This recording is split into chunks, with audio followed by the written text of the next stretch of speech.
One of our favorite secret weapons for problem solving and negotiating is local real estate attorney Brian Lytle. In this series of Get Smart, Brian shares insights on LLCs. Hi, I'm attorney Brian Lytle, and in today's Get Smart segment, we're going to take a look at limited liability companies. Before we specifically get started, let me just remind you this isn't specific legal advice. That's always dependent on the contract and the facts and circumstances. Rather, this is a broad overview.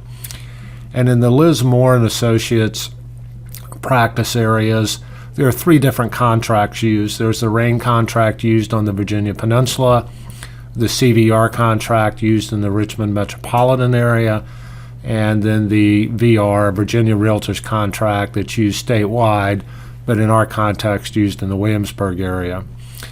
Each of those contracts handles things a little bit differently. In our context, today's segment on LLCs, there's really not any difference though. All of these contracts are fairly drafted for both buyers and sellers. And so in that regard, your Liz Moore and Associates agent can use the same contract whether he or she represents you as a buyer or represents you as a seller.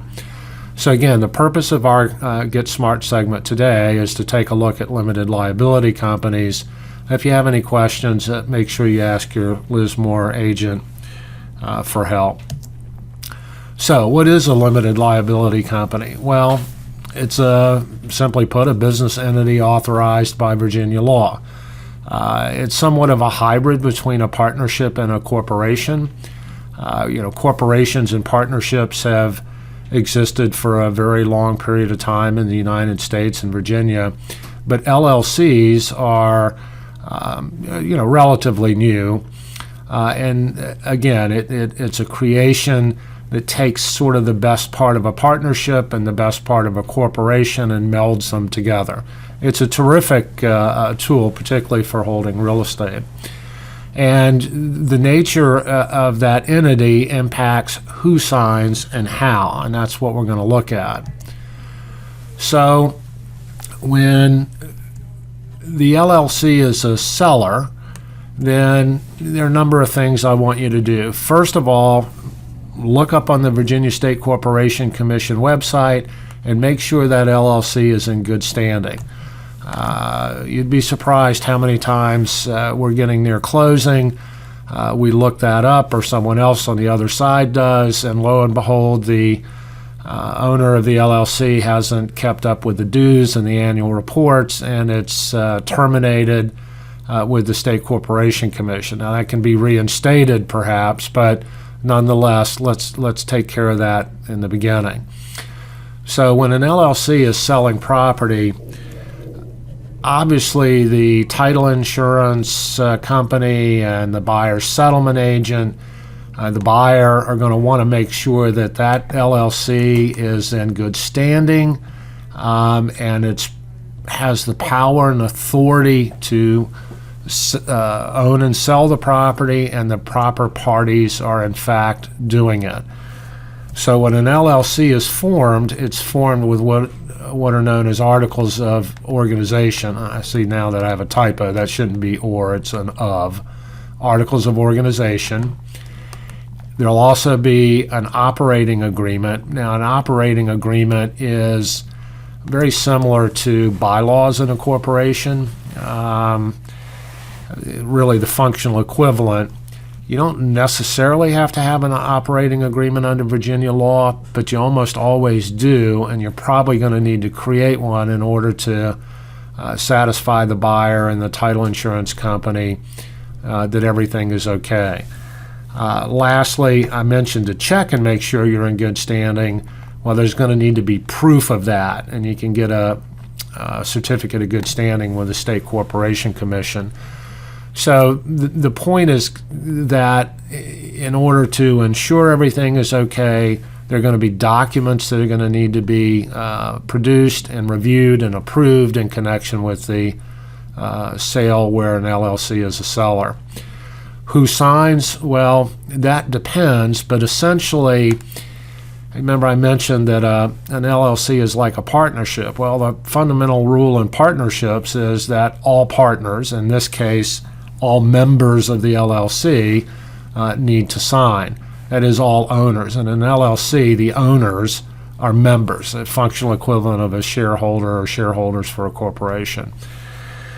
Under Virginia law, the LLC has the ability to name a manager who can sign for the LLC. And that's okay as long as things like the operating agreement, perhaps the articles of organization, specify who the manager is and gives the manager authority to do that.